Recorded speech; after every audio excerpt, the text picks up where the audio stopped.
এই যে শিং মাছ নিয়ে নিয়েছি 1000 টাকা করে কিলো। এটা দেশি শিং মাছ। আজ বানিয়ে দেখাবো আলু এবং টমেটো দিয়ে শিং মাছের ঝোল। তো শিং মাছের ঝোলটা কি করে তৈরি করছি তাহলে প্রথম থেকে একদম শেষ অবধি দেখতে থাকুন। কড়াইটা গরম হয়ে গেছে, দিয়ে দিচ্ছি কিছুটা সাদা তেল, দিয়ে দিচ্ছি আলু,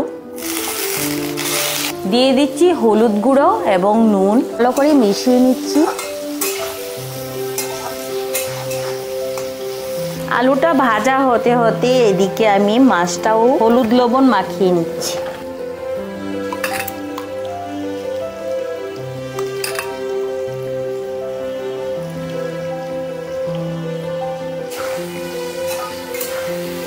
এই শিং মাছের ঝোলটা রান্না করার জন্য একটা মশলা করে নিচ্ছি। এখানে নিয়েছি আদা, কাঁচা লঙ্কা, জিরে গুঁড়ো 1/2 চামচ, ধনে গুঁড়ো 1 চামচ।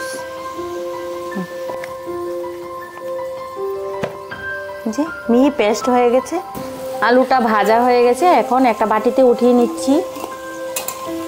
এরকম ভাজা হলেই হবে। এখন এই তেলেই ভেজে নিচ্ছি মাছগুলো।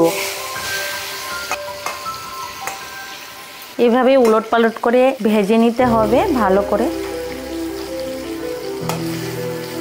মাছগুলো ভাজা হয়ে গেছে, একটা প্লেটে নামিয়ে নিচ্ছি।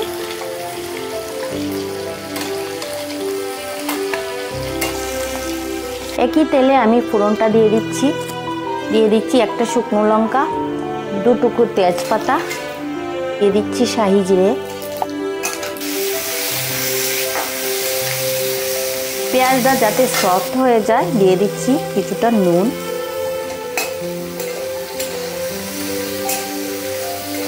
দিয়ে দিচ্ছি কিছুটা হলুদ গুঁড়ো। পেঁয়াজটা ভাজা হয়ে গেছে, এখন বেটে রাখা মশলাটা দিয়ে দিচ্ছি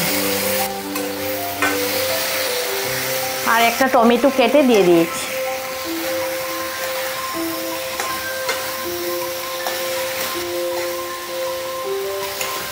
মশলাটা আমার ভাজা হয়ে গেছে, এখন আলুগুলি দিয়ে দিচ্ছি।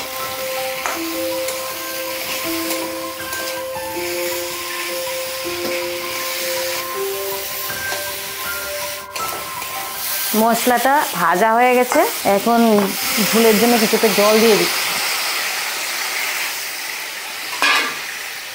লাগবে। ঝোলটা ফোটার জন্য একটু ঢাকা দিয়ে দিলাম। ঢাকাটা উঠিয়ে দেখি ঝোলটা ফুটে গেছে।